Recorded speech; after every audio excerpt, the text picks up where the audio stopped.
A very good evening to all brothers and sisters in the Dharma.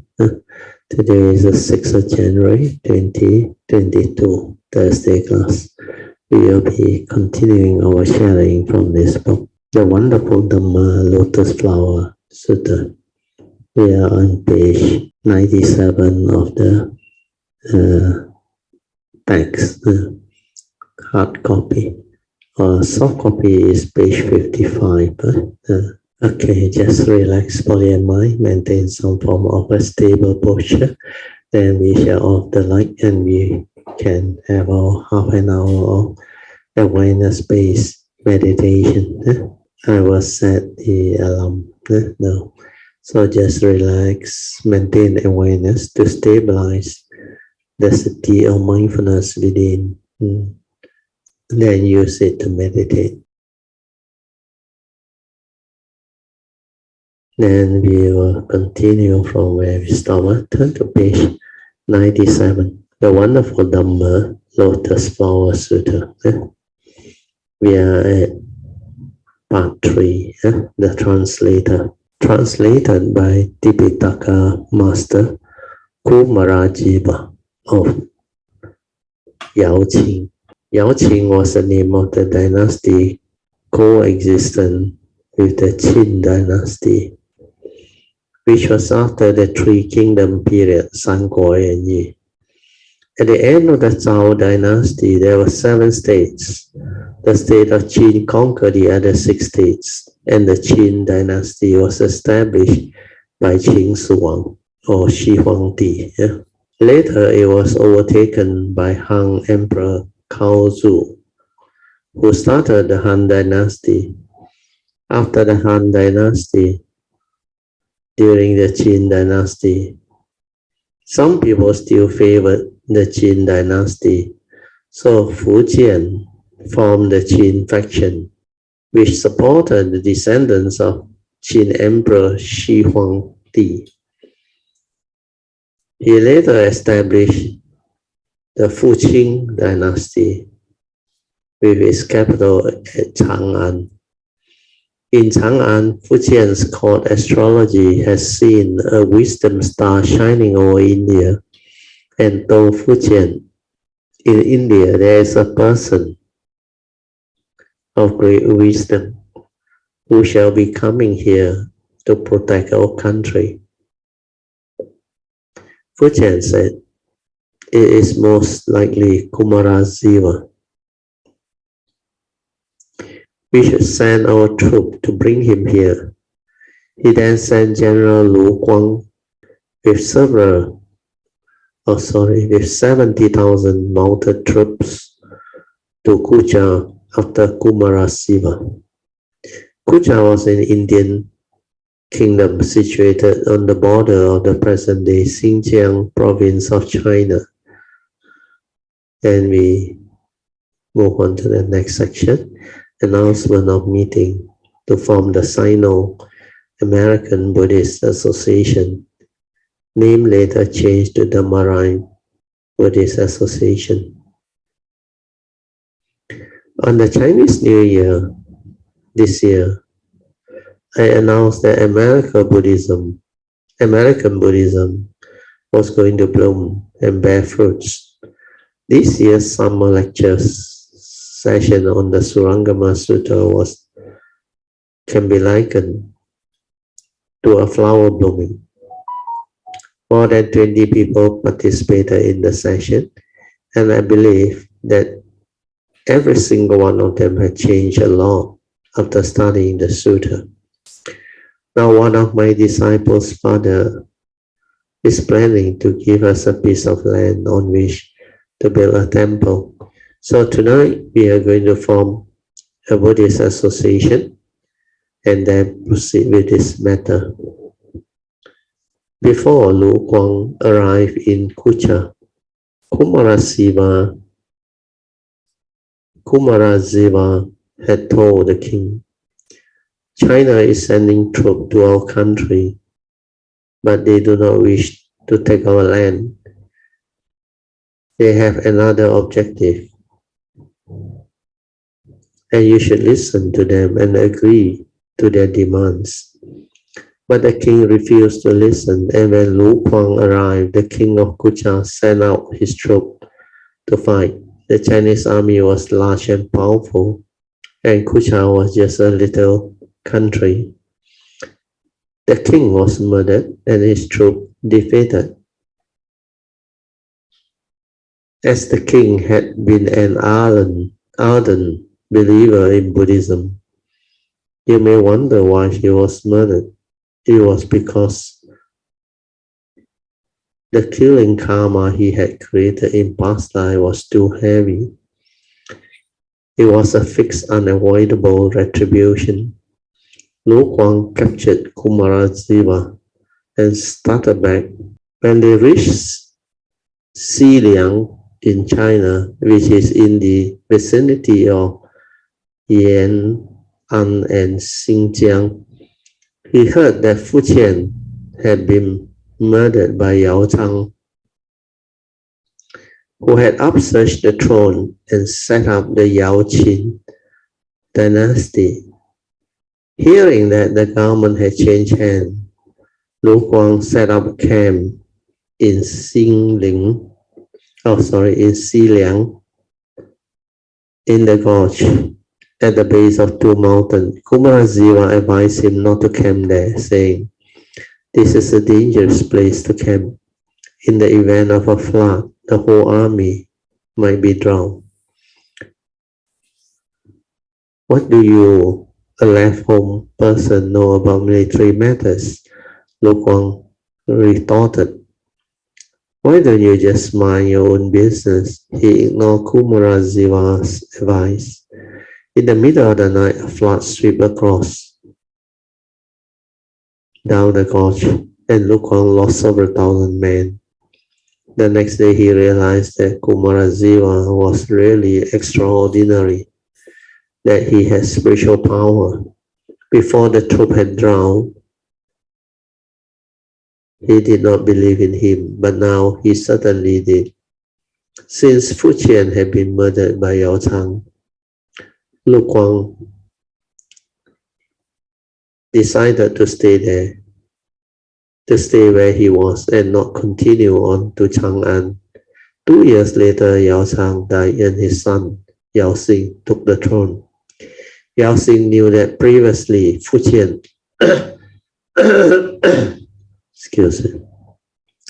had sent Lu Kuang to bring Dharma Master Kumaraziva back. And so now he asked Lu Kuang to hand the Dharma Master over. When Lu Kuang refused, Yao Xing sent troops to attack. Meanwhile, Lu Kuang had died, and his son Lu Long became the king. Yao Xing's troop defeated Lu Long and finally brought Dharma Master Kumaraziva to Chang'an, where he devoted himself to the work of translating the Sutta. And so Dharma Master Kumaraziva had been captured and brought over. The translation of Sutra is a massive project of incredible difficulties. Why did Lu Kuang go to capture Dharma Master Kumaraziva? Why did Yao Xing send troops to receive him? It was because he was an eminently virtuous Dharma Master. Everyone looked up to and believed in him.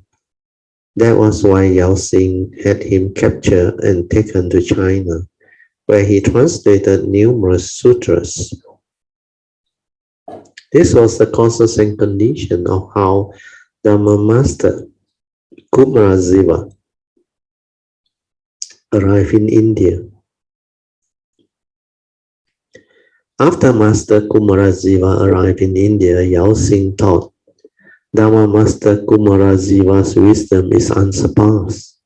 If such a wise person were to leave no descendant, it would be a great pity. And so Yao Xing ordered Dharma Master Kumaraziva to get married, giving him 2 beautiful palace girls to be his wife. He hoped Kumaraziva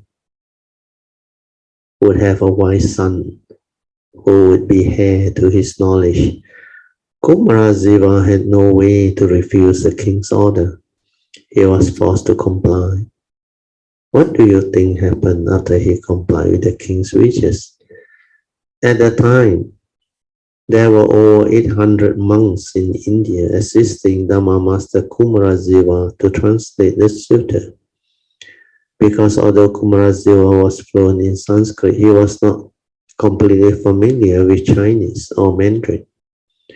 Those 800 monks all viewed Dharma Master Kumarajiva with disdain. You tell us not to go near women, saying that monks cannot have wives.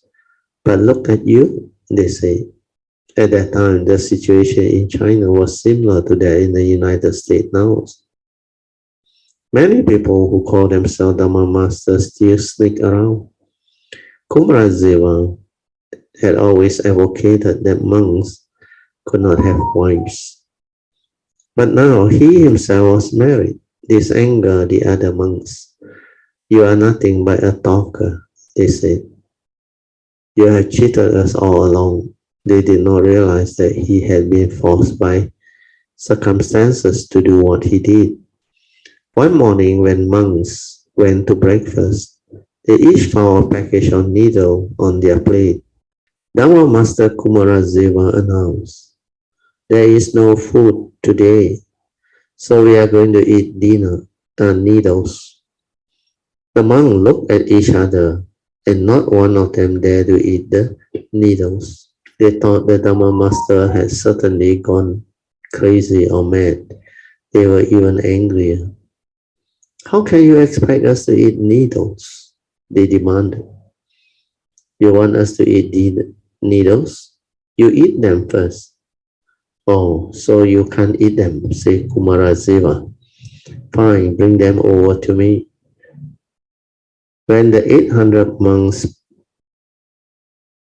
packages of needles were set in front of him, he opened them all and ate all of the needles, as if they were noodles. The monks stared at him in amazement. What's going on? Is this some kind of magician's trick? They wondered. Are those needles really edible? After finishing off the needles, Kumarajiva said to them, "None of you could eat the needles. Let me tell you, if you can eat needles, you can get married. Otherwise, you can't. So whoever among you who wants to get married, come and eat a bag of needles first." The 800 monks realized they did not have that kind of spiritual skill. They no longer dared to look down on the Dharma Master Kumarajiva. Dharma Master Kumarajiva left the dining hall and returned to his room, where he said to his two attendants, "I have a job for you." "What is it?" they asked. "I need you to pull out the needles." At that point, the needles started coming out of the pores of his skin. It was like a magician's trick. In Chinese history, it is recorded that Dharma Master Kumarajiva had two sons. However, his spiritual penetration and miraculous functioning were inconceivable. They should not look down on him because he had wives and sons. He had a bodhisattva manifesting in the world. He was a bodhisattva manifesting in the world. So Dharma Master Kumarajiva's own story is quite long. His father's name is Kumarayatna. Kumarayatna was the son of a high official in India. And although he was heir to his father's position, he renounced the world instead and traveled everywhere to search for a good knowing advisor. Since Kumarayana's father was a high official, the father was welcomed warmly wherever he went. In his travel, he went to Kucha, where the king met him at the border and escorted him into the palace to the banquet. The king had a little sister named Jiva. From birth, she was so intelligent that she looked down on all men in his own country. The king invited Kumarayana to a banquet, and the moment Jiva saw him, she fell in love with him and wished to marry him. Although she didn't say anything, her brother, who was also quite intelligent, noticed her reaction. He decided it was meant to be and ordered Kumarayana to marry her. Before long, she became pregnant, and a lot of strange things began to happen. Originally, she did not understand the Indian language, but strangely enough, when she was pregnant with Kumarajiva, she suddenly could both understand and converse in them. Not only that, her eloquence was unobstructed, and her wisdom increased greatly. At that time, an Arahant said, "The child in that woman's womb is no ordinary child, but one of great wisdom." This is similar to the situation when Sariputta was in his mother's womb. So the child is probably just like Sariputta, the wisest of the Buddha's sound hearer disciple. When he was still in his mother's womb, then Kumarajiva helped his mother become wise. 2 or 3 years later, she gave birth to a second son. She often visited the great Shaolin temple, where she listened to the virtuous master expounding the Dhamma, because her basic disposition was extremely fine. When she heard the Dhamma master expounded the Dhamma, saying that everything in the world was bound up in suffering, emptiness, and impermanence, and was without a self, she resolved to leave home, no matter what. At this time, Kumarajiva was only 7 years old, although his father had formerly wanted to leave home. After his marriage to Jiva, he gave up the idea. He was now too much in love with his beautiful wife and too fond of his money. It's hard to practice giving when one is poor. It is hard to study the way when one is rich. Because of his wealth and rank, Kumarayana had become confused. Not only did he not want to leave home, he wouldn't allow his wife to leave home either. But Jiva was determined to leave home and accordingly make a vow. "You say you won't let me leave home," she said, "but I will die before I will remain here." And she began to fast. At first, Kumarayana didn't think much of her not eating, but when she hadn't taken any food or even drink or water for 6 days, he grew concerned. On the evening of the 6th day, seeing her weak condition and fearing that she might really starve to death, he finally relented. "All right," he said, "you may leave the home life. Now please eat something." Jiva replied, "First ask the Dhamma master to cut my hair, and then I will eat. Otherwise, after I eat, you might go back on your words." Kumarayana had no choice but to go to the great Shaolin temple and ask the abbot to shave her wife's head. After that, she ate. From that time on, she studied the Buddha Dhamma with great sincerity. In studying the Dhamma, sincerity is essential. That's why this virtue, this quality, sincerity is very important. Without a sincere heart, no matter how long you study, you will obtain nothing. Because she was so sincere, ready to starve to death in order to leave home, and because she saw cultivation as more important than life itself, she was able to reach the extreme of single-mindedness. So this quality is very important. When you are able to see the importance of cultivation being the most important, more important than your own life, then you will be able to achieve great things. She put absolute leave everything else aside, and at that time her spiritual light blazed forth, and she realized the first fruit of arahantship.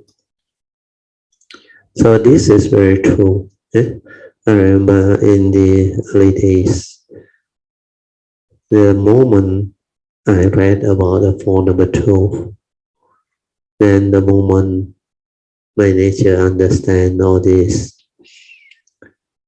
from that moment onward, it started searching. Then later on,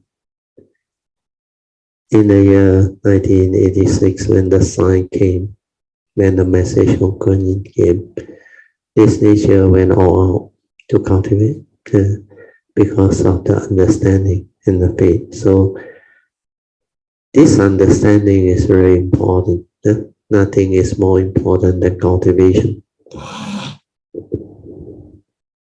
Often she would take Kumarajiva with her to the temple. He was only 7 years old at that time. And when he saw people bowing to the Buddha, he would do the same. When he saw people lighting incense, he would do the same. Once in the temple, Kumarajiva saw a large incense burner in front of the Buddha image. It must have weighed at least 100 pounds. But he picked it right up and put it on his head with no effort at all. Once he has done this, he thought, I'm just a little child. How can I lift such a heavy object or things? With that one thought, the burner suddenly became very heavy and crushed onto the ground. From that experience, he awoke to the fact that everything is made from the mind alone. Before he had discriminated, he lifted the burner easily. Once he gave rise to discrimination, what had not been heavy became heavy. From this, he knew that the 10,000 Dhammas arise only from the mind. Once he had a discriminating thought, he was no longer in touch with his true mind. That's why all cultivation starts from the true mind. Never depart from the self-nature. Soon he left the home with his mother. What do you think his father did? He was very upset. He found it as hard to let go of his son as it had been to let go of his wife. He may have wept bitter tears. It's not known for sure. However, Kumarajiva's mother was very firm. Cry all you like, she said, but we are leaving home, and off they went. After Kumarajiva left home, he studied the small vehicle teaching and recited the sutta at the rate of 1,000 verses of 36 words each every day, over 36,000 words a day. That's about 30 times as many words as there are in the Surangama mantra. Think it over. Kumarajiva at 7 years old could memorize that many words in a single day. How does our intelligence compare with his? Every day you are given 24 Chinese characters to learn. But today you didn't remember yesterday's lesson. How can we possibly compare with him studying at the rate of 36,000 words a day? Kumarajiva soon mastered all the small vehicle suttas spoken by the Buddha. He studied not only Buddhist texts, but also the books of worldly knowledge, such as medicine, divination, astrology, and physiognomy. Physiognomy involves telling people's fortune on the basis of their physical features. One can tell whether a person will be poor or blessed based on his appearances. Having mastered the small vehicle sutta, Kumarajiva went to India to study the great vehicle sutta. His mother soon had an awakening, being the little sister of a king. After she left home and was showered with offerings. Some make offerings of money, others of delicious food and drink. Not wishing to live in luxury and intent to study the Buddha Dharma, she decided to take Kumarasiva with her and travel about in India visiting the place of the Buddha's birth. In India, Kumarasiva began studying the Great Vehicle Sutra. When he had studied the Small Vehicle Sutra, he found them to be extremely wonderful. Upon being introduced to the Great Vehicle Dhamma, he realized that it was the wonderful within the wonderful in inconceivable state. From the time he left the home life, Kumarasiva worked extremely hard at his study. In addition to being intelligent, Kumarasiva was also not lazy. But he was intelligent. Because he was intelligent, he learned the sutta very fast. Because he was not lazy, his learning was extensive. If he had been intelligent but lazy, he never would have learned very much.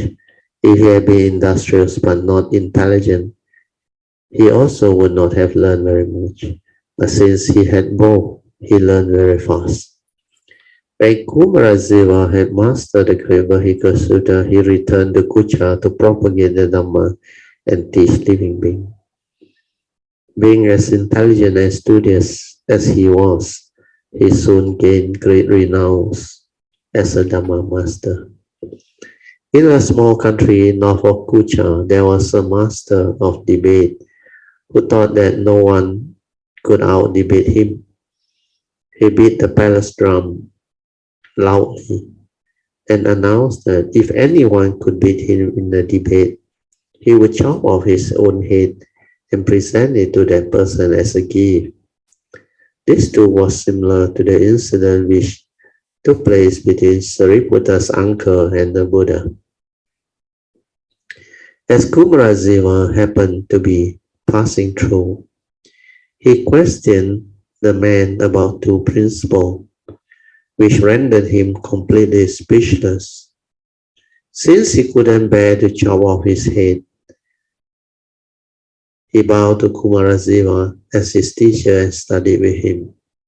Then Kumarasiva returned to Kucha, where his uncle was the king. The king believed in the Buddha Dhamma and was extremely reverent towards his nephew. He even had a golden lion throne made for him and asked him to ascend it and speak the Dhamma.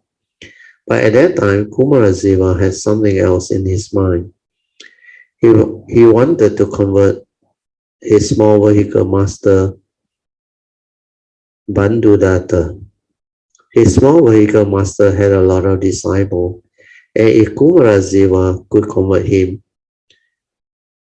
he would convert many others to believe in the great vehicle as well. So although his uncle had made him a lion throne, he still intended to leave Kucha. This greatly upset his uncle. I have been so gracious as to make you this throne, he said, and you show me no consideration whatsoever.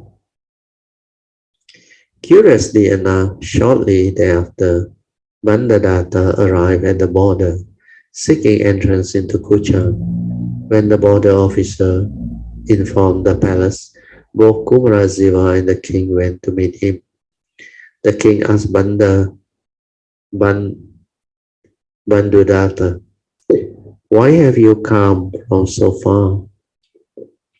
Bandhudatta replied,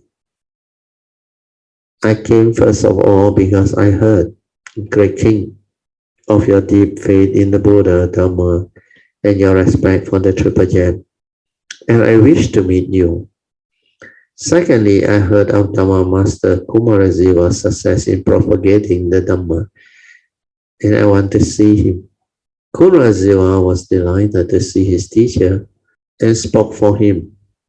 The Sutra of the questions of the virtuous woman, in which a woman inquires about the principles of great vehicle Buddhism.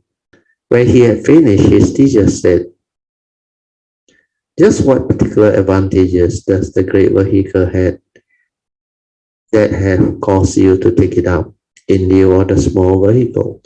The great vehicle talk about emptiness, but emptiness is just emptiness, nothing at all. What's the use of studying it? If everything is empty, then why study it? Kumarajiva said, in emptiness, there is wonderful existence. In true emptiness, there is wonderful existence. Within wonderful existence, there is true emptiness. The great vehicle is the ultimate teaching. It is not like the small vehicle which restricts itself with names and terms and does not teach genuine liberation. The small vehicle is too rigid and stuffy. Then Bandhu Datta countered, "I have an analogy for the emptiness of the great vehicle. Once there was a madman who asked a weaver to weave him a piece of fine silk. The first piece the weaver brought him was not fine enough, and the second one was still too coarse. He kept sending the weaver back to his loom until, in exasperation, the weaver finally confronted him with nothing at all. Just his empty face clenched in space and said, 'Here it is. This is my finest work.' But there was nothing there," the madman said. "The silk is so fine," said the weaver, "that even I, and Master Weaver, cannot see it. It's so fine, it's invisible." The madman was delighted and paid a handsome price for the silk. The other weaver also took up this method, and they all cheated the madman, who paid out a lot of money for nothing at all. "Your exposition of the great vehicle Dharma is exactly like that," said Bandhudatta. "You talk about emptiness and say that within emptiness there is existence, but no one can see it."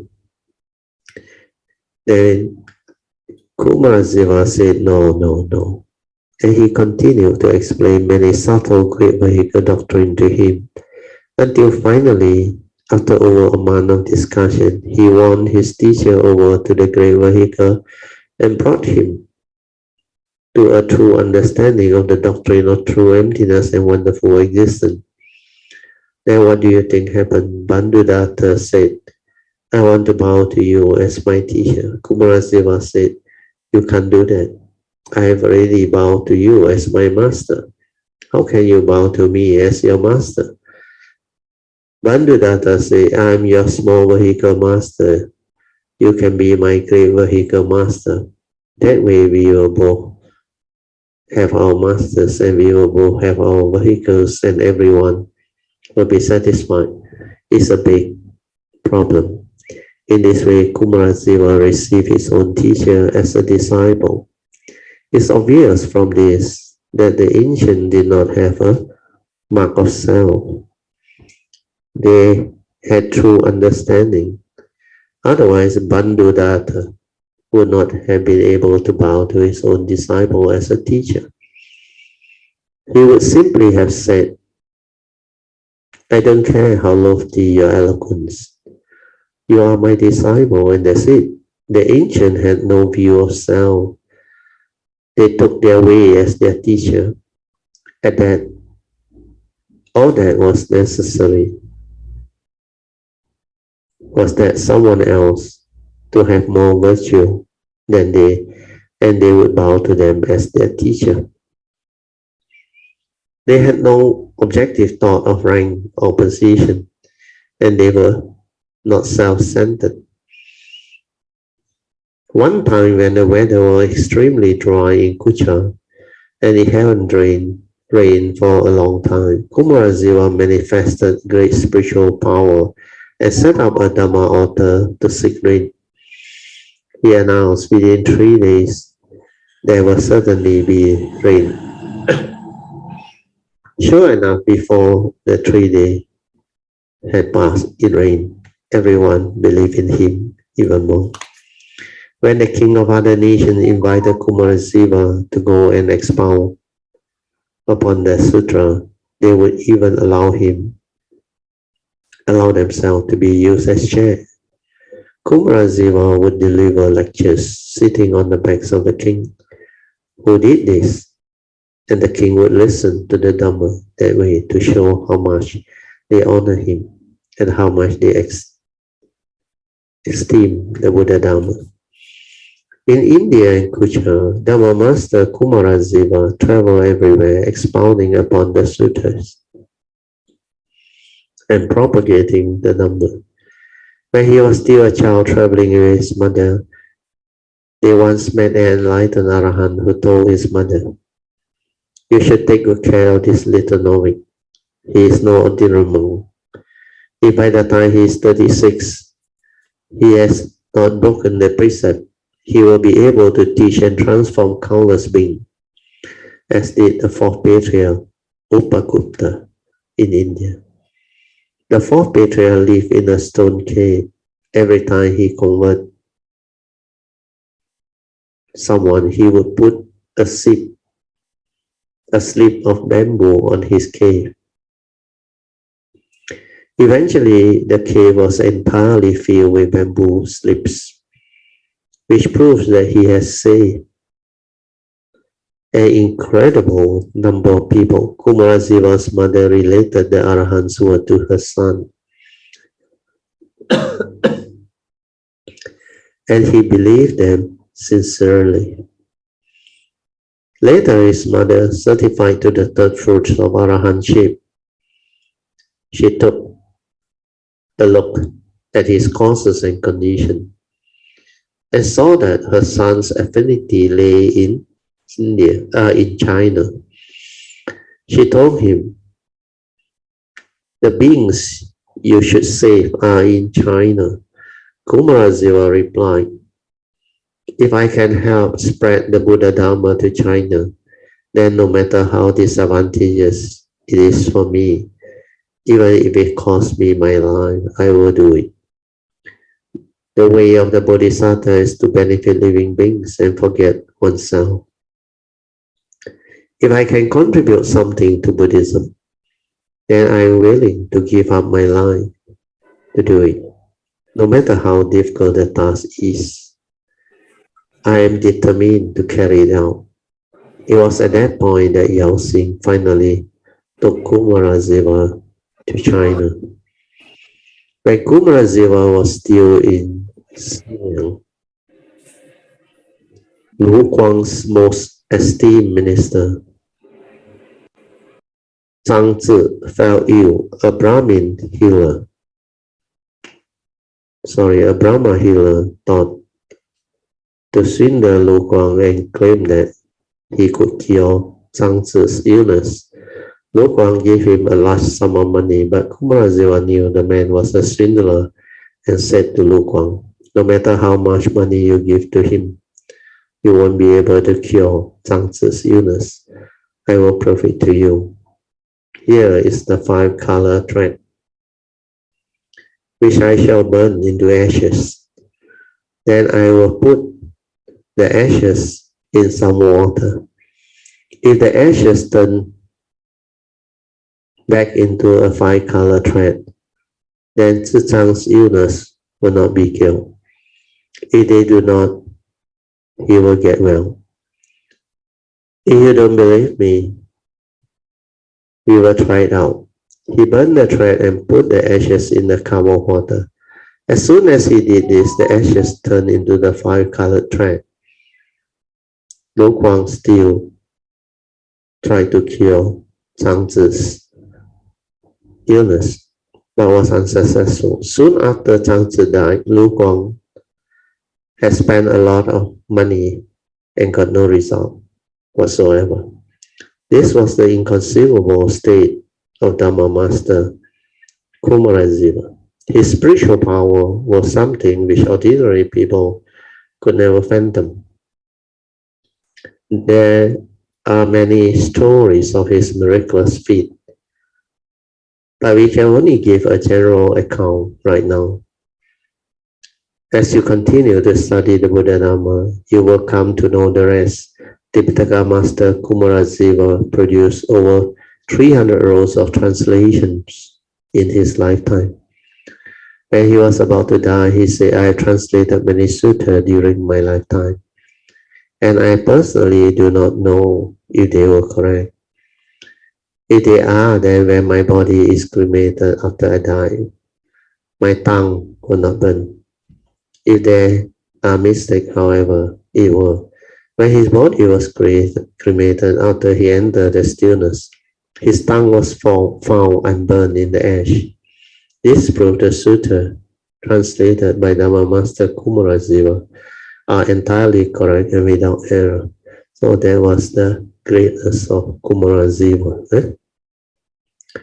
During the Tang Dynasty, Vinaya Master Hsuan of Changnan Mountain specialized in cultivating the precepts. Changnan Mountain is a famous mountain where there are many cultivators.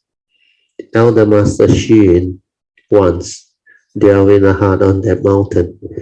Vinaya Master Hsuan was so strict in his observance of the precept that a god was moved to make offering of food to him. He ate the food of the gods. I've told you the story of how the Master Kuizi went to his place and to wait for offerings, but never received any. One day, Vinaya Master Hsuan stumbled as he was walking, or he was getting quite old, and the son of the heavenly king of the north in the heavens of the four kings came to support him. He asked the god, why does everyone prefer to read Kumarajiva's translation? The god replied, Kumarajiva make vow in life after life to translate sutra for every Buddha that came into the world. He has been the translation master for the past 7 Buddhas, and so his translations are extremely accurate. Now we have the opportunity to lecture on and listen to the Dhamma Flower Sutta. And it is all due to the merits and virtues of Dhamma Master Kumarajiva. If he had not translated the sutta, we would not have been able to hear the Dhamma found within it. Therefore, as we listen to the sutra, we should be grateful to Dhamma Master Kumarajiva. How can we show our gratitude? We should make vows to propagate the Buddha Dharma and to translate more sutra into English. Then we are acting in accordance with the wishes of Dhamma Master Kumarajiva. So this one is something very beautiful and useful to express our gratitude. So you have to vow to propagate the Buddha Dharma and to translate them. Okay, translated by Tipitaka Master Kumarajiva of Yaoqing. Yaoqing is the name of the reign period of Emperor Yaoxing. Kumarajiva was the Tipitaka master, one who had mastered the 3 divisions of the Buddhist canon, the Sutra, the Satriya, and the Vinaya. Sutra is a Sanskrit word interpreted as meaning a telling text. Above a sutra tallies with the wonderful principle of all the Buddhas, and below it tallies with the opportunity for teaching beings. The sutra comprises the study of samadhi, or here they use the word concentration. It should be collectedness of mind. The Vinaya consists of the study of the monk's precepts. There are 5 precepts, 8 precepts, and 10 precepts. The 10 major and 48 minor Bodhisattva precepts, the 250 Bhikkhu precepts, and the 348 Bhikkhuni precepts. Observance of precepts produces samadhi. Shastriyas encompasses study of wisdom. Thus, the Sutra Vinaya and Shastriya are just the study of precepts, samadhi, and wisdom. The Shastriya were composed by later generation of disciples upon investigating the principles of Buddhism. They are the Shastriya on the awakening of faith in the Mahayana, Shastriya on the door of understanding the 100 Dhammas, and Shastriya of consciousness only, the Shastriya of perfection of great wisdom, and many other. The Shastriya cover all kinds of wisdom. Okay, we stop here. Before we continue, I was told by Sui just how the hard copy didn't match with the soft copy, like certain places you have to skip, jump, then come back. Never mind. If you are following the soft copy, you try to find out. But based on the updated hard copy, I think this hard copy should be the latest. Okay. We are now open up for meditation reporting. Hello, Amitofo, Maratio, Mrs. Teo, and all Kayamitas. Happy New Year 2024. Yes. 2024, yes. Maratio, today I want to share two stories. I mean, not stories, but experience. One is a meditation, one is the experience in daily life. Good. Maratio, the first one that I want to share one is the meditation. Okay. Okay, how do I start? Okay, Maratio, this meditation I encounter in sometime in December. Okay. But to explain to you, I have to use words. Actually, there's no, it's in the silent mind. Okay? Yeah. So, okay. So now I have to describe it to you and Kayamitas. I will use the words, and hopefully the words can describe the meditation itself. Yes, I do. Yeah. So I do the lying down meditation. As soon as I mean, sometimes my meditation is really fast. Sometimes it takes time. So, yeah, but this no one is problem. really fast. Yeah. So this is really fast, and the silent mind appeared, and I was in the spacious awareness without a center. Yeah. So it was inside there. Inside there. There's nothing to be to be aware in a sense just in the spacious awareness without a center. Then after that the awareness, how do I say, the awareness realized, or the awareness aware that there's something happening. Okay. And it come out from the spacious awareness. Come out from a spacious awareness. This is how I say in my words. Come out from my spacious awareness. And then you look at the body. The body lying down. And then this body lying down, these my words, although there's no words, is without response, without resistance. It's just like a dead body. Okay.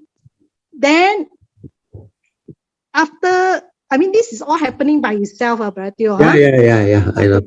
So after that, it just aware of what is going on there, Then after that, the awareness go back into the spacious awareness again.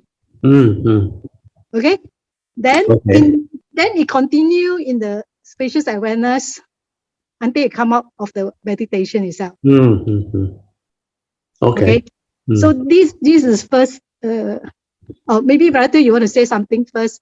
You continue. Then the next one is a different one. Yeah, you continue. Okay. So the second one, there is a different one. There is a recently one. In my daily life, I have a special guest that came to the house. Okay, so the special guest is something that I didn't expect, and I didn't notice it even because I cannot see without the glasses, you know. Yeah. So when I have somebody told me, in my family told me, then I look at it with my spectacle. They said, "Oh my God, what is this?" You know. There is a group of ants came into the house from the balcony into the house, you know. And the ants is no ordinary ant, you know, not the small little ant that come when you left it. So I look at it, wow, so much, so many, you know, brother. It's not like 10 or 20, you know. It's like out of nowhere this ant come, you know. In the balcony, we also never see this before, and then it appeared. So it was like lining like a troop, marching from the balcony onto the cupboard, you know, the white cupboard. Okay. So then I said, I mean, my mind is thinking like, oh, I cannot hurt I do not want to hurt the ants. So I got the organic spray that repel insect. So I spray on the tissue, and then I place it at the location where the ants are, see whether the ant will run away or not. And then I put somewhere at the source where it come in, you know, so see whether it will not come in, you know. Okay. I just leave it alone. And the next day you look at it again and it's still there, you know, brother. Oh, okay. Okay.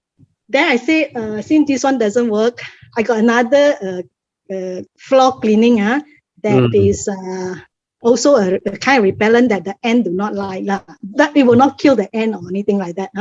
So I also place it on the tissue and then put a different location to kind of expel the ants will go away. I mean, it works for the reason I use it because it works for the normal ants that come and eat the food if you left food on the table, you know. Okay, so I tried that, and also the next day it didn't work, you know. So I said, oh, what happening? Then I had this inquiry.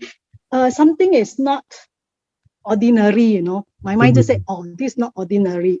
So what happened is on that particular day, I do puja and I had the dana offering, you know, on that day. So I just make the dana offering to the ants, you know. Then at first I said to the insect. Then I said to the insect. Then I said, no. I think it has to be the ants, all the ants. I said to this is how I say it, I said in front of the Triple Gem, I said I do not want to hurt the ants, and I like the ants to leave the house by offering this dana, the merits from this dana, dedicate and share this merits with the ants, like I said, so that they will leave this house, okay, and may they be reborn. Have a good rebirth, may they be well and happy, and may they meet with the Buddha Dharma and have the opportunity to cultivate soon as possible. Okay, so that's what I did. Okay, after that I didn't bother with the ant anymore already lah. Okay, and then the next, I don't know whether it was tomorrow or the few hours later, I checked on the table, the ants, brother, all the ants disappear, you know. Yeah, gone. Gone. Yes. Very good. So there's no traces of the ant anymore. So isn't it amazing? Yes. Sadhu. Very good. Sadhu. So I mean, for me, I try using the normal method to get rid of them, but when I look at the ant, it's different. So I was like, this is a very special guest, you know. Yeah, you can sense it, that they are different. They're different, you know. Something that they wanted. That's why exactly. The offering and decide to share marriage, transfer marriage. I think that was what they want. Because sometimes the non-human or whatever, they will condition things to happen. Then sometimes these ends are Dhamma ends. But this case, I don't think so. It could be something else conditioned it to happen.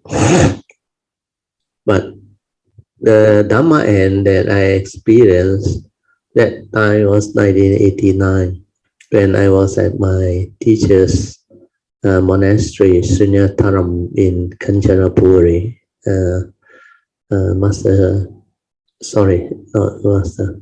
The Tiradamang Achayantra.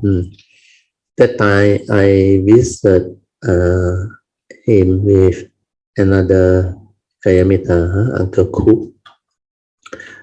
We went and visited the way place. Then when we were there, he was actually giving his Dhamma sharing, Dhamma talk, and he was busy. Then we informed the temple administrator, and they passed the message to him. Then the message came back, asked us to wait for him until about midnight or so. When everything is over, then he will meet us. Then we went and visit the place, and we went to the place where he gave talk. Then he has this mindfulness and sensitivity. He senses, then he waved to us. Then I received the message, I rejoiced, and from there we patiently listened and waited until all the visitors finished the routine. Then I think about half an hour past midnight, he approached us and he said, come. He straight away asked us to visit his kuti up in the mountains. So we went out with him, the kapya, and his kapya, and also one or two of his people.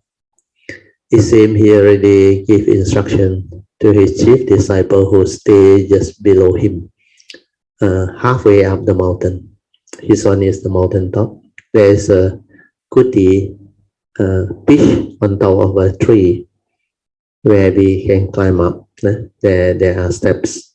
I think they nail it to the tree trunk, but we have to climb up and go in and stay.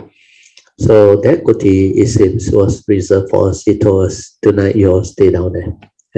For the duration you are here, about 5 days we were there. And you know what happened? That very first day, when we were up there sleeping, actually we take leave at about 1 something, almost 2 a.m. in the morning. Then we went back to that kuti, we climbed up.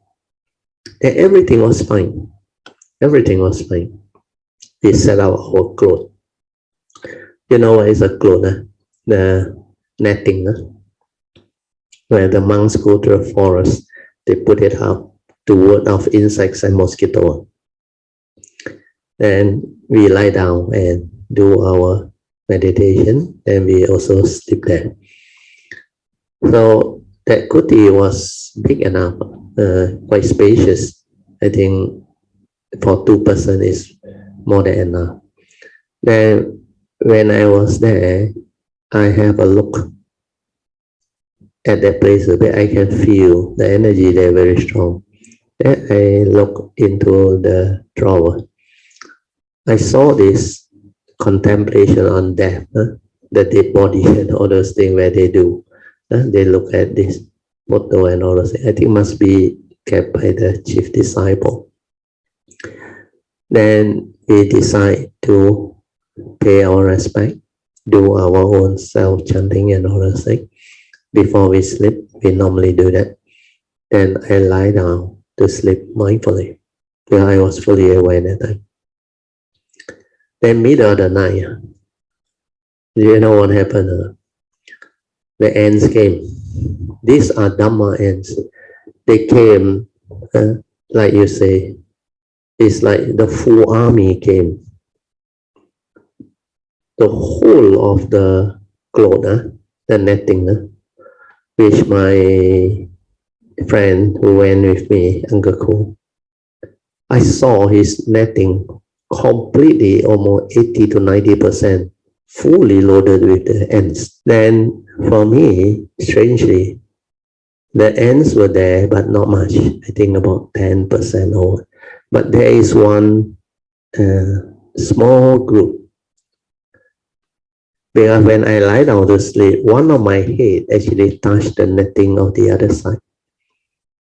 Then because I was sensitive and mindful, these ants were circulating at my head there, the top forehead there, where I touches the netting. And that time was 3:30 a.m. Yeah, I was fully aware. Then I checked the watch, 3:30 a.m. Then I came to know they want me to wake up. Then not long, the chanting start. The monks chanting start, I think at 3:45 or I don't know. But when I felt that thing, I knew something is happening, like a message and all those things. And I knew Uncle Ku will panic if he were to wake up. He was snoring. He was really tired. Then I slowly radiated metta. Then I silenced my mind for a while. Then I knew the ants on my side, they already slowly start to disperse. But Uncle Ku there, he was still there. So I called him slowly. I said, Uncle Ku, slowly. Then after many tries, I think he woke up. Then he like very surprised. He said, what is it? I said, don't panic. I said, slowly open your eye. You know what happened? When he saw the ants on the netting, he screamed. He screamed. I said, don't panic. I said, silent, radiate metta, sit and meditate. And within 5 minutes, the ants all dispersed. Then we are back to normal. Then I told him, time to get ready and join the chanting. He said, so early. Yeah, we just rested around 2 a.m. Now 3:30, 3:45, we want to go down again. I said, yes, we have to go down. Then when we went down for the chanting with the monks, it was beautiful. That's why that time I heard the special chanting about the 5 aggregate. Rupang anicang, Rupang anatta. Then they repeat for the other aggregates. Rupang vedana sanya sankara vijnana. Then sabbe sankara anicang, sabbe sankara dukkang, sabbe dhamma anatta. And together with their Pali chanting. But the vibration was very strong, very good. Then after that, the whole of the chanting and sitting meditation lasted until about 6 a.m. Then we break for breakfast. And on the way to the breakfast, we actually met the chief disciple. But I didn't know who the chief disciple was until we were introduced to them. Then the chief disciple talked to me and Uncle Ku. And he asked me, did the ants visit you? I straight away rejoiced and replied, I said, yes, Dhamma ant. I said, Sadhu. I said, yeah, they came. I said, then he said, what happened? I said, it's okay, they want us to wake up. And when I told him all those things, he was full of joy. He said, no wonder Jayantra allow you to use my kuti. So there was a lot of joy. Then he said, we, the same, you, me, same. His English was not so good. But I received the message because we have the Dhamma. So this thing can happen. Dhamma ends. If you are in a cultivation place or cultivator's place, it can happen. Then I think maybe for your case, it could be the non-humans or whatever. They wanted merge or what. Then they use the end as a communication or means they condition it to arise. That's why you can try whatever. If it doesn't work, means it doesn't work. But when you fulfill what they want, it will work. Then they will disperse and it will clear. So all these are part of what they call spiritual cultivation you will encounter when you have the ability and the understanding. So these are things that do happen. Then you will have a lot of faith, a lot of joy after that. Then regarding your first meditation experience that you described about the spacious awareness that you went in and all those things, I need to ask you some question first. When you say you started the meditation, it was like sometimes very fast, sometimes not so fast, but this time it went in very fast. Then you were in this spacious awareness state. Then you mentioned, yes, you can elaborate. Yeah, what is it? Okay. Actually, I just want to say that that sometimes I don't want the Kayamita to like, wow, as if I can meditate so quickly. No. Sometimes it's like, I'm like very engaged in the daily activities, like engaging in the external. So it takes some time to like. That one is understandable. To settle down. No problem. Settle down. So I'm just trying to tell them that it's not like as if I can every time fast, you can do it. No, it's not like that one. It's like it depends on how you engage in your external your daily activities. You don't worry about it. Later on, it's throughout the day with you. You are in that state on. Okay. That's why so what I'm saying is, So, but what I'm saying is, I for this particular meditation is very smooth, very fast. Meaning, when I sit down, I do my relaxation. After that, I lie down, and then immediately go into the spacious awareness. I mean, it's silent. The mind silent very fast. When you are in the spacious awareness, what actually happened? Actually, in the spacious awareness, it's just spacious awareness, Brother Teo. Just spatial aware, there is spacious awareness without a center. That's it, That's it. So it's just you cannot describe using some words. There is no word to describe it, Brother Teo. I know. That's why I say you try to use word. So, but there is no word. I also cannot know what to say. It's just okay. I give you a hint. Maybe you'll find whether this is suitable. It's like your awareness is in the oneness nature, one with everything. Yes, it's just everything. It's just spacious awareness. There is when no it's one with everything, it's without a center. Because once there is a center, it is a specific phenomena awareness. Because you center on the specific phenomena. So specific phenomena awareness is with a center, but it's not a fixed center. But this one has no boundary. It's just boundless and just spacious without center. That's why I can say it's just boundless. I want to help you by sharing with you this. Okay. The oneness nature means your awareness is one with everything. Then the other thing that can happen is, if you want to be aware of anything within that nature, even distant phenomena or what, you can. That is what the oneness nature is, the spacious awareness is. So that's why I say you can describe it, it will help. But anyway, I will share this with you first. Then the other thing is that you mentioned how you saw your body and all those things. That one is, I hope, is your nature sense it.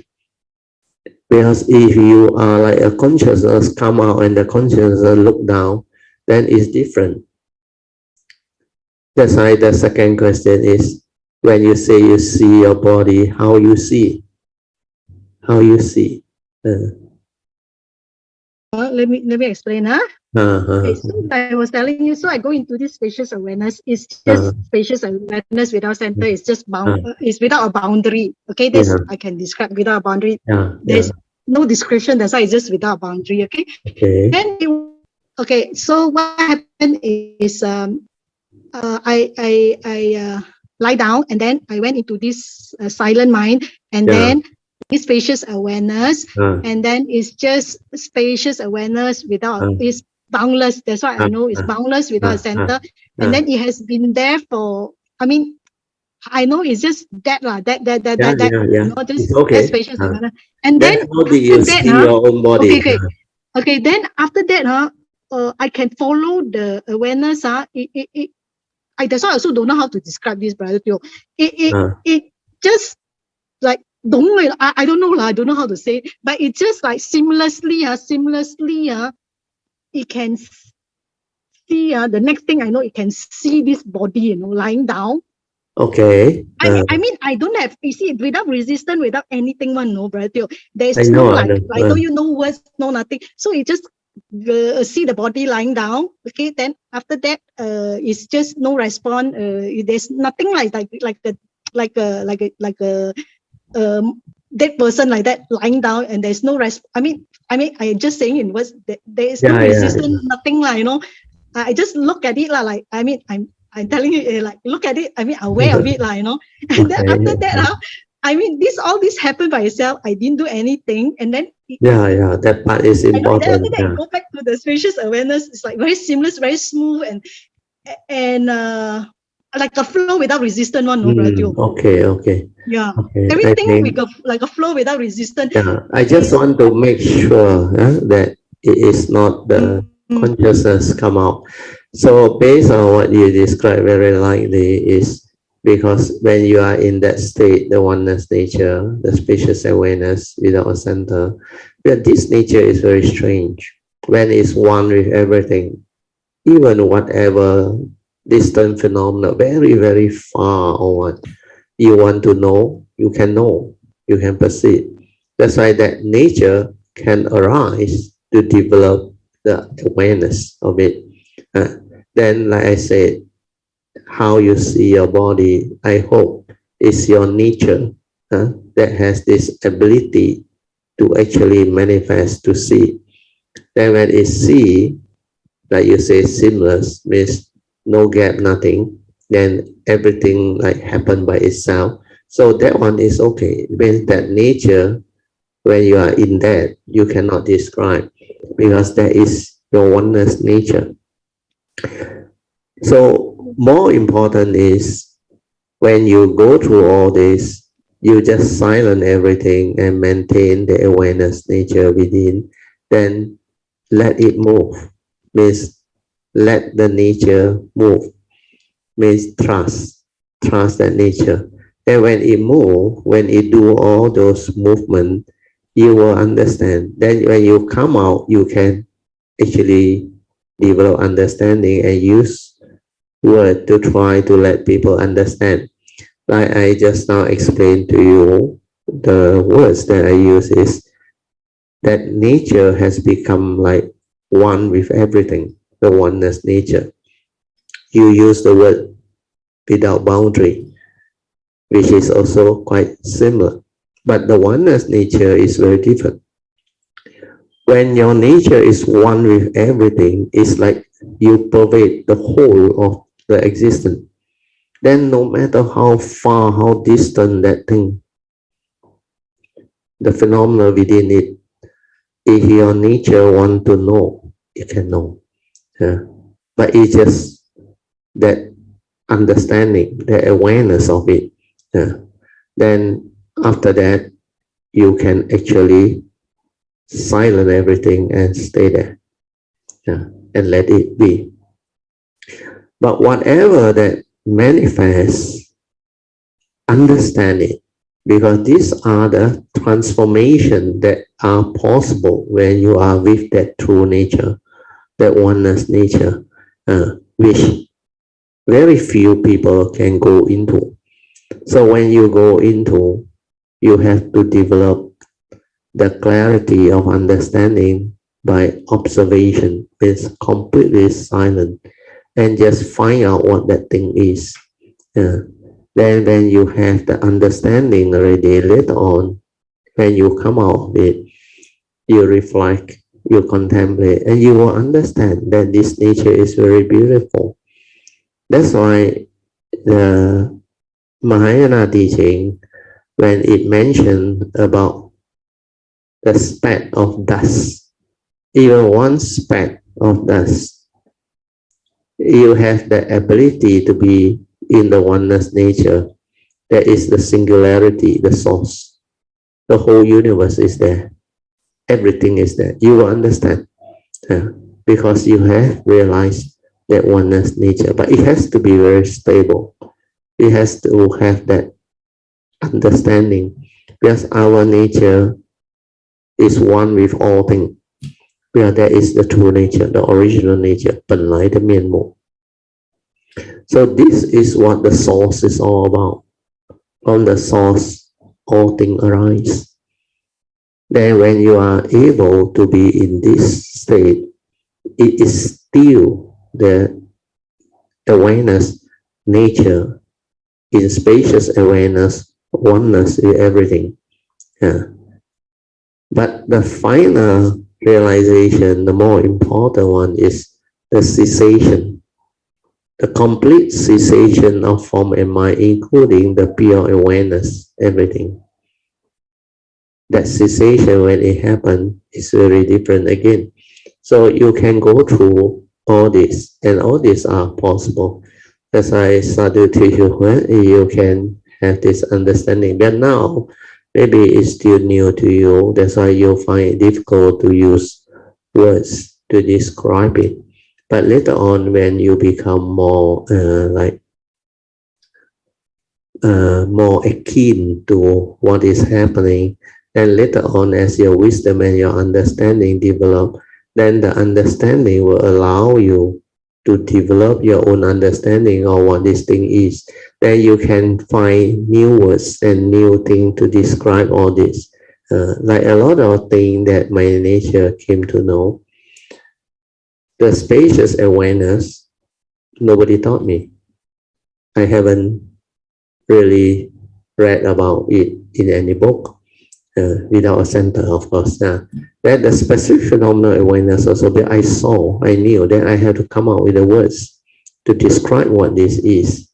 Then what sati is, awareness before the knowing, before the perceiving, before the aggregates of mind coming. So all these are the words that my nature came to develop through understanding after it has gone through the meditative training, the process, and the ability to see and observe all this.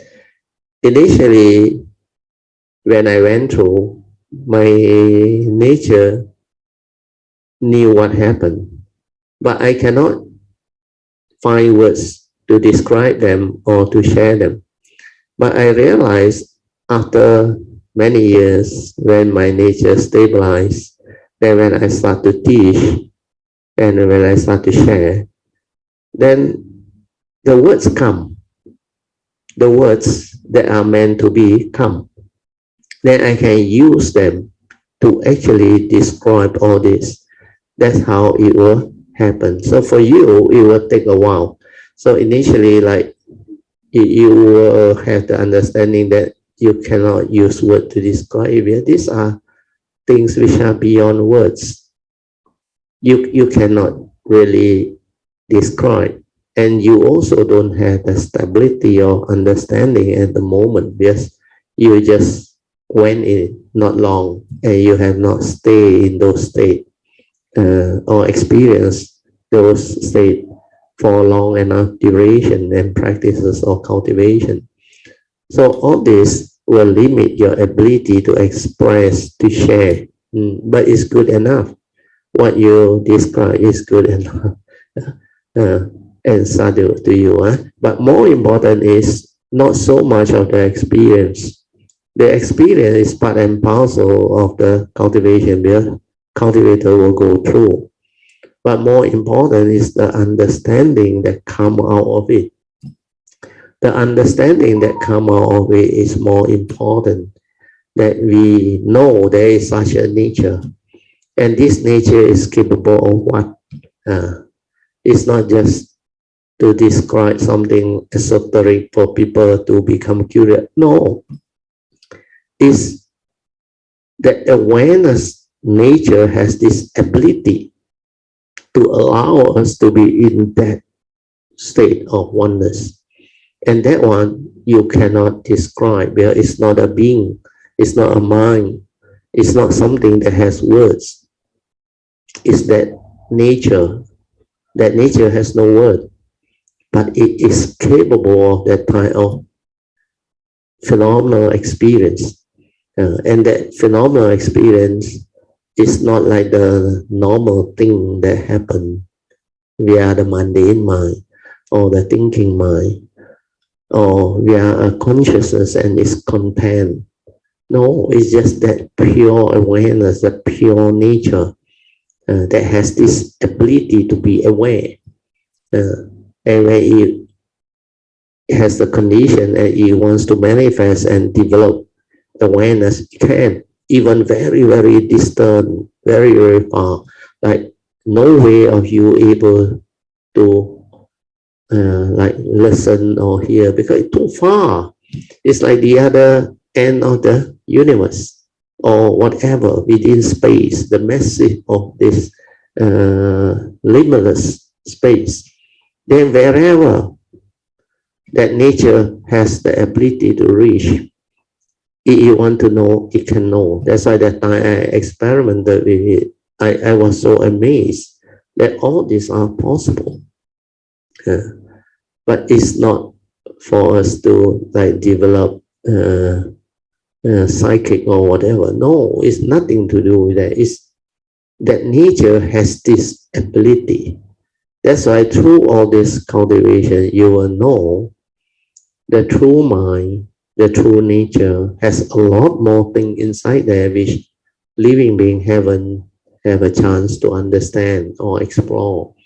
That's why the cultivation of consciousness, the pure awareness, then the oneness nature, and then the realization of that cessation, which the Buddha called it Nibbana.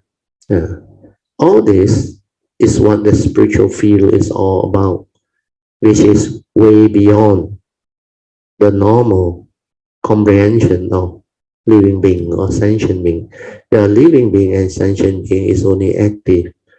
They can only understand when thought is involved. They use the mundane mind a lot. Beyond the mundane mind, they cannot understand. They are hardly able to penetrate or comprehend.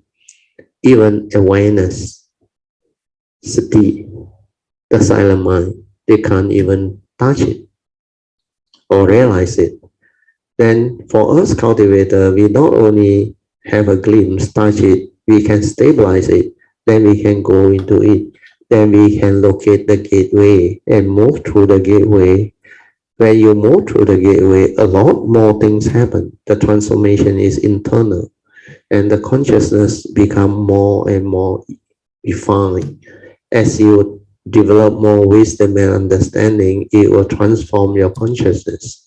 And this consciousness, the pure awareness, become more and more refined, until it is so fine. The mundane mind cannot exist. That's why it collapses. The vibration is too fine. It cannot support that, it collapses. Then when it collapses, that nature again different. That nature is the true nature. It shines forth. There's a certain aspect of teachings, I think, I don't know whether it's Buddhist or Hindu or what they call it, Tantra. So I was told by one of my guys, he said the Tantra teaching did mention a little bit of this higher mind, but I don't think it's relevant because they break up the the consciousness into 7, I don't know how they break it down. There are like 7 more type of consciousness related type of mind. But all these are the higher mind. The higher mind, which is not the supramundane mind. This one is like, I don't know how they describe it. They have the lower mind, the higher mind. Then after that, the persona. I think some of these are Hindu teaching, but to me, it's not important because this type of knowledge is mainly dealing with the consciousness and the mundane mind. That's why they evolve. They develop what they call transformation of consciousness, but they didn't develop the ability to cease and to go into the awareness nature, the self nature. They move along the path of consciousness to higher consciousness and higher consciousness until they reach the formless rhyme and all those things. So this is not the direction that we cultivator develop. We all cultivator, we go into the awareness field, which is nothing to do with the consciousness and its content. So hopefully with this sharing, it will help you, Pocheng, and some who has actually progressed to have the ability to understand what I share. It will help you all to develop better understanding. That's why you must describe to me what you all experience. Then my nature will know how to share with you all what is appropriate, so that later on, all this will be useful and meaningful to you all. Okay, Pocheng? Yes, the Sadhu, Brother, regarding this oneness nature, right? I mean, you describe so much, so I may have this question. Actually, for me, I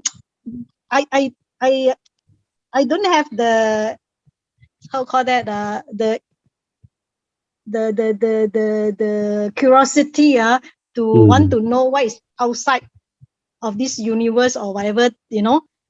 I don't have that craving to know. I don't have that craving to know, you know. Yeah, no need to know. Yeah, that one is a craving. There is a desire from the mundane mind, the analytical mind, or what we call the mind that wants to know. So that one is from the mundane mind. Yeah, so but I don't have that. I don't have that craving, you know, Brother Theo. So I understand. That's why I say no need. They're not important. No need. Okay. But what is important is when you went into this awareness state, then it transformed into the oneness nature, which is specific phenomenal awareness first. Then when the center diminished, then you completely silent and still, then the oneness nature actually can arise. Then when the oneness nature arises, that nature is different again. That's why you have to allow it to move, to manifest. Then within that nature, you will understand. That's why the understanding comes after you come out of it. When you are inside there, you cannot analyze or do anything. You only experience through the whole thing. Means that nature will go through. Then that nature will have that ability. That's why that nature is not a being. It's something that is way beyond. We call it a nature. It is like your true nature, your self nature, all the different names. Then there is this original nature. From there, it surfaces. Then when you have the condition to actually move into it, after your transformation of awareness, I call it, not consciousness alone, the transformation of awareness that will make your consciousness very fine, very, very fine. Then that one, its movement is different again. Unless you locate the gateway and go in, you cannot experience all this. All this that I describing to you is from the gateway beyond. After you able to locate the gateway, then you are able to go in and allow the nature to actually make its movement, means the trust that it will transform. It will open up a lot of the physical nadis, they call it the chakras, the nadis and all those things. Then when this one transform, the vibration become more and more fine, then it will support that type of consciousness. Otherwise, it cannot support that type of fine consciousness, very fine. Then from there, the awareness nature has the ability to move and to develop further understanding for the form and mind that has the ability to go through the gateway to experience all this. It's like you explore a totally new field. We call it the awareness field. The awareness is different from consciousness. Consciousness is still at the what they call at the boundary of the awareness. So once the awareness come out, this is the first thing that come out from the nature or the source. Then the pure awareness, or what we call the awareness nature, from there it creates consciousness. So consciousness, once it come out, then through the whatever views, opinion and conditioning from memory, then the content of consciousness went in, then the mundane mind, all this creation, the phenomenal will all come about. But what you need to understand is to see that they are very near. Then when the pure awareness, which is the first thing to come out, then after that we have the pure consciousness, the pure seeing. Like the Buddha said, in the seeing, there is only the seeing consciousness, the hearing. So without its content, so pure consciousness without its content is something that cultivator must have the ability to be in. It's just like in the seeing, it's just the seeing consciousness. Means just the consciousness, like the physics experiment, the light bulb light up, then you become like conscious. No one to be conscious yet. The egoic mind hasn't come in yet. At that moment, you must have the ability to be with that. Then the egoic mind, the views, opinion, condition, and the stirring cannot go in. The content of consciousness cannot go in. That's why at the moment of pure perception, pure seeing, or the direct seeing. So all this, the cultivator who has the mindfulness, the stability of awareness, can go through those transformation process to develop this ability. So these are more important aspect of cultivation. Okay? Project? Yes, Sadhu Brother. For me to ask you that question, when Brother explained, right, it gave me a lot of clarity, what is going on. Because otherwise you cannot, because the words haven't come to you yet. You don't have the stability to describe the whole thing yet. Because you are seeing bits and pieces of all these things, manifesting off and on, then you cannot link the whole thing. It's just like people study Dharma, all not connected.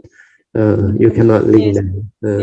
So actually, by asking you the question, it kind of helped me to link the pieces together, like you said, Yeah, that's why I need you all to share all this. Then you all to arise the causes and conditions for my nature to speak. Then to share and to give rise to all this understanding. But I must say this, the trust is so amazing, because I did not do anything. The trust is very amazing. The way you progress, because that trust is the one that allows the nature to move. Otherwise, you stagnate on. Because when you start to think or curious or doubt, then people get stagnate, block. Oh, what is this? How come like that? Then they are trapped. Yes, the trust is amazing in the sense because everything is without resistance. It just move, you know, but it just manifest, and but then that you see nature so many just things. manifest and move. Yes. And it will give rise to whatever transformation that is needed. And you must have the ability to actually connect and go through the gateway. The trust only come in after you have detected the gateway. Otherwise, you cannot do. But the trust is from that nature. Then only you do. I just feel that, Brother Theo, that the trust kind of leads everything then and move by itself, you know, without any resistance, you know, Brother. Right. Because the inner transformation through the gateway is entirely by the true mind, the true nature, trust. You cannot interfere with the thought. You cannot interfere with external views, opinion, and condition. The moment that one come out, gone. You are not there already. But Brother, all this does not exist, you know, during that time, you know, when this manifestation by the trust, right? There's no interference of this mundane mind, nothing, you know. It's just definitely. That's what I say. You cannot do trust until you reach that nature within, until you have gone through the gateway. Otherwise, you cannot do. Otherwise, the thing will come and interfere. Because trust is what that nature is all about. You have to trust that nature to move on its own. And that nature is already intelligent by itself. Means that nature itself is already intelligent. That's why that nature will know what that form and mind need. What is required to be transformed. They know. And they will move. Then they will create this type of movement. I still remember how the thing melt inside. Then how it activate all those things that need to be activated. My nature didn't do anything. It's just witnessing. That it just happened, keep on happening. That's why all the discussion I described to you is the outcome of it. What happened, even the gas come out and all things is where I saw that pure energy. Once it melt through the gateway, it becomes pure energy. That's how it move and activate all those things. Then from there, how it transform my awareness, my consciousness, and all those things. That all this manifestation, it keep on happening, unending. Then the heart area, front and back, it starts to have its movement. A lot of things. That's why unless you go through that type of cultivation, you cannot understand all this. Even to locate the gateway is not easy. And for your case, because of your faith and your past, you have the ability, which is something you should have gratitude and rejoice. Sadhu to you. Yes, sadhu. Brother Theo, I indeed have a lot of gratitude, you know, and thanks to your teaching, you know.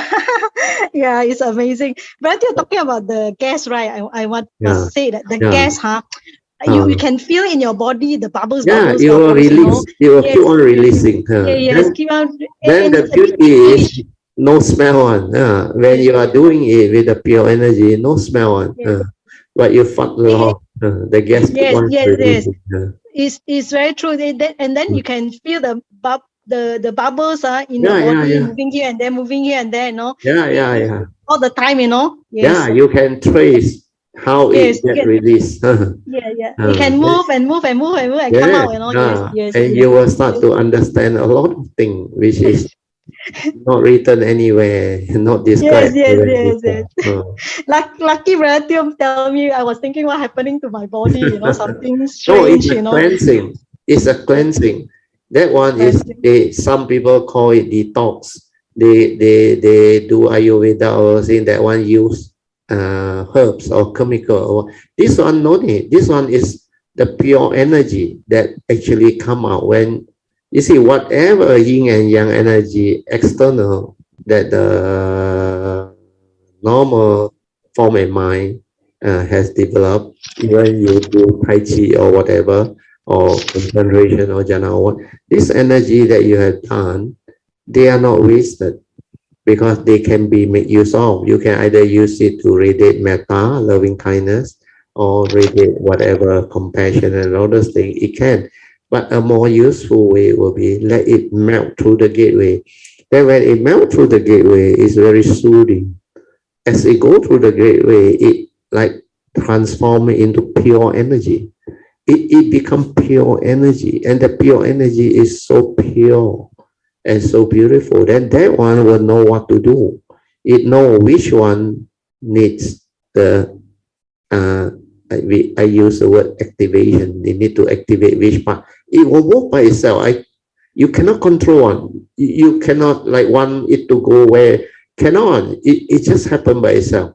Then as it happens, the byproduct, the whatever thing that happened, even the gas release, you can see how it actually come out.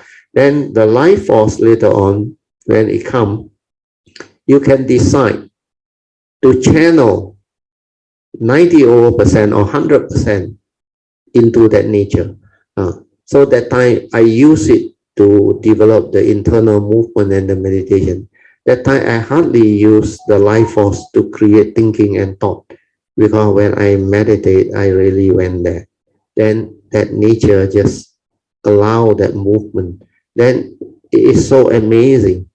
Like even during the normal conscious moment, the whole of the life force consciousness, when it comes, I can just shut it off and channel it through the gateway. Then it doesn't arise at the sense door, like the six sense door or the five physical senses and the brain. If your life force calm, you become conscious. You normally use it at the six sense door. To become conscious, then you put a content. That's why when you think a lot, when you study, you use a lot of mental energy. Because this is what energy is used for. That's why thought process consume a lot of energy, dissipate a lot of life force energy. But when you allow it to go into the nature, it develops the meditative transformation internally. That's why that time my nature progressed very fast. It cut short my training and lead to the possibility of the mundane mind collapsing within, I remember, about 8 or 9 months. Then it just happened. Then my nature shine forth and everything become different. So the mundane mind gone, the super mundane mind, that nature shine forth. Then that nature we shine forth is fully aware. Amazing. That's why when this thing happen, a lot of things will happen, and only the form and mind that goes through it will understand. That's why the Buddha said, this is pacetang veditapo vinohiti, can only be realized by the wise, each for themselves. So this transformation and the cultivation process, only the wise can go through and develop the understanding. Very good. Sadhu. Sadhu, sadhu, sadhu. Very good. I really have great, great gratitude towards the teaching of Buddha and Brother Tio's guidance. Thank you so much, Kan En. Also, thank your good karmic nature, the karmic conditioning. So your faith, your dedication, and your past, all this has helped you. Then when you start doing the Bodhisattva vow and all those things, this thing will manifest even faster and stronger. Then it will take you along. Then in future, you will transform very fast. Then in future, when you come, you become different again. Brother, talking about this Bodhisattva vows, right? Yes, actually, I feel that because of the Bodhisattva vows, a lot of things happen in the recent weeks. That I come across things that I usually will not come across, like, and then with, I mean, like for example, the special guest came, and I have so much faith and joy, able to help, and the the so-called faith in the Buddha Dharma is even stronger, because of that, Yes. I mean, I don't see as a how you say it, as a people will see like a superstition, something bad omen or something like that. But I don't see all this as such, I see it as like part of the way and something for me to learn as well, to help, whatever. Yeah, these are manifestation for your nature to learn. Yes, correct. To develop understanding, to expose you further and further, that there are a lot of things that you will come to understand and learn. That's why as a true cultivator, bodhisattva, you will understand all this. That's why my nature can understand so many things. Whoever come, I can guide, I can teach.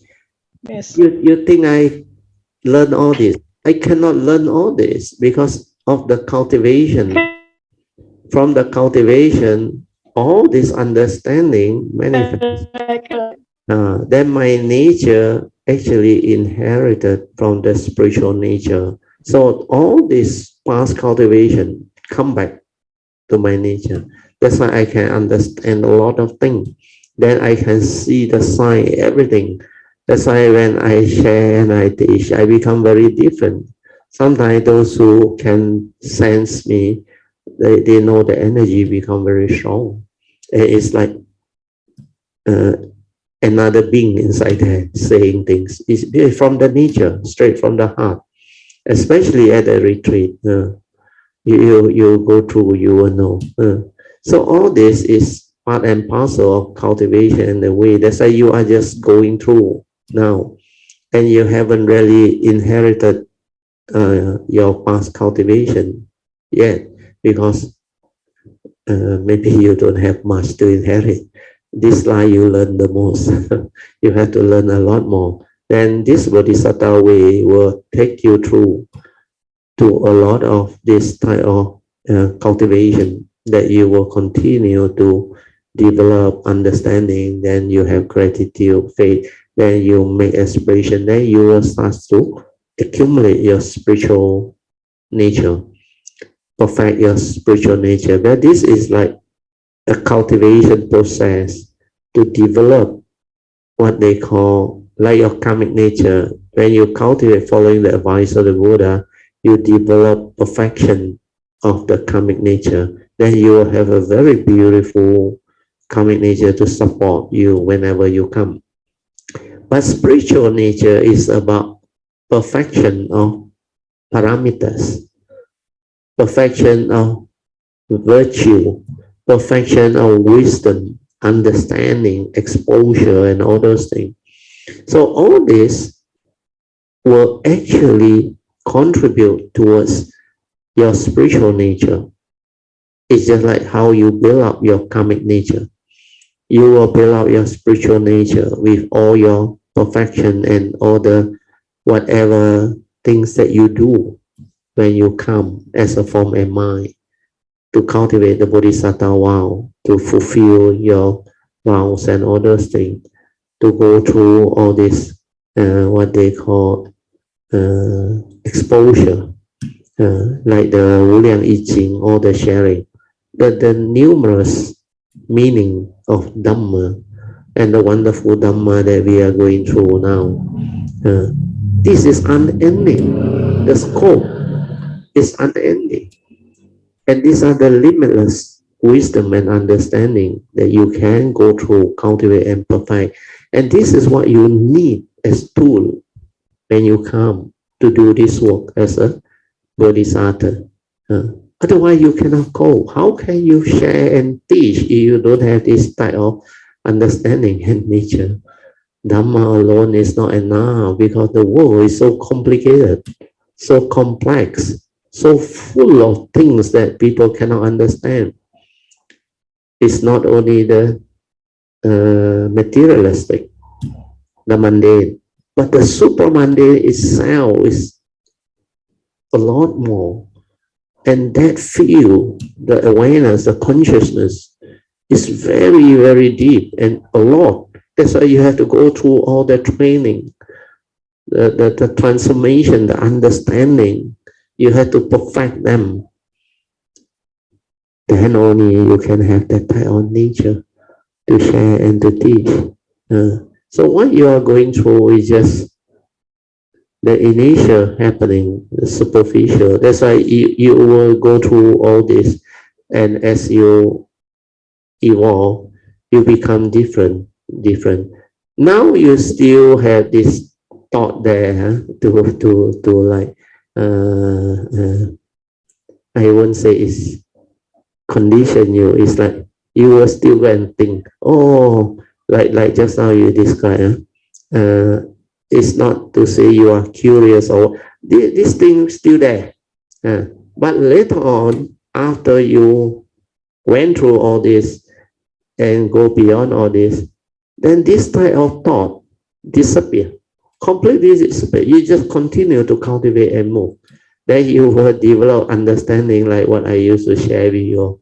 Don't try to know, just do. Develop the faith, the sincerity, persevere, and just do. Then the cultivation becomes very straight. Because now you have actually slowly progressed and developed the ability to transform. But there are still a lot of things that you have to go through to develop understanding, which will happen. It may take time, but no problem. Because if you look back, for me, I have this style of nature. When I connect, it was 1989. 89 until the year 2000 is about 11 years. Oh, 20 years, no, 11. Oh, 11 years, sorry. Then 2000 until now, 2022, another 22 years. So total 31 years. Oh, sorry, 33 years.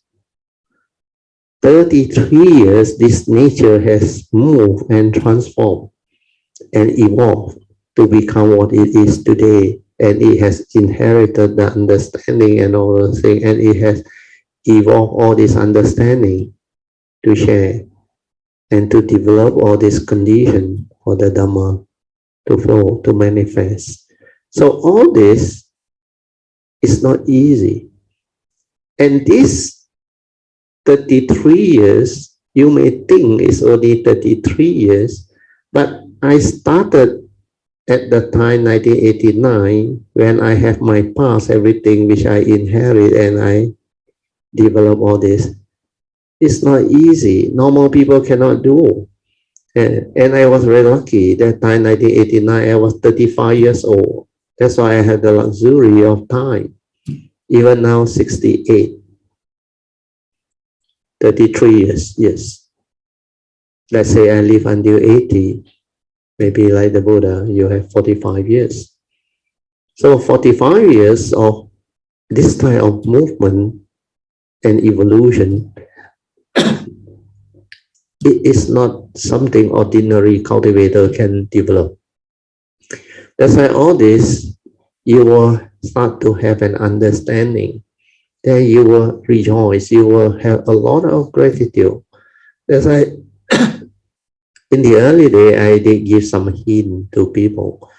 I say, one day when Kayamita come to know what this nature is, you will get a shock of your life. So all this is what causes and conditions are. You have the golden opportunity, this golden window of opportunity, this golden age, golden era. You should make full use of it. You should commit yourself and develop this understanding, take the vow, and stabilize all this. Plant the seed of Bodhi and move. Then later, not one life, two life, many lives, maybe until the next asana, you will understand all this. You will become very different. Okay? Yeah, Bojang? Sadhu. Yeah, thank you, Brother. Yes, I agree. So we must actually take opportunity to cultivate. Yeah. Brother Teo already cultivated 33 years. For me, it's just 1+ years. So cannot compare, Brother Teo. That's why I want you to understand what you are going through is just the initial beginning. You have to go through a lot more to develop the understanding. But this life, because the condition is there, and your faith, your sincerity, and also your past, together, they actually help you. Then you must make full use of it, determined. Like you mentioned last time, the urgency and all those things. You contemplated on that. Then that one set you forward. Then now you have the condition. You must continue to determine, to move, to cultivate. Then life after life to have this style of understanding. Then you can plan your future coming. You can make aspiration vow. Then you can actually do all those things to break whatever coming obstruction that you have to break. Then from there, the cultivation will become different. Everything will become like smooth sailing, like meant to be. By itself, it moves. Like I used to share here, this life, my nature didn't do anything. It just come, accord and flow, and everything fall into place. Then I get to live life. Like the Hsuan say, true emptiness is wonderful existence. So this is wonderful Dhamma, wonderful existence when you develop understanding. Okay, we better end later. Yes, thank you, Brother. Sadhu. Okay. So let us rejoice and thank Coaching for the good sharing and the condition to arise all this sharing. Sadhu. Sadhu. Sadhu. Sadhu. Sadhu. Sadhu.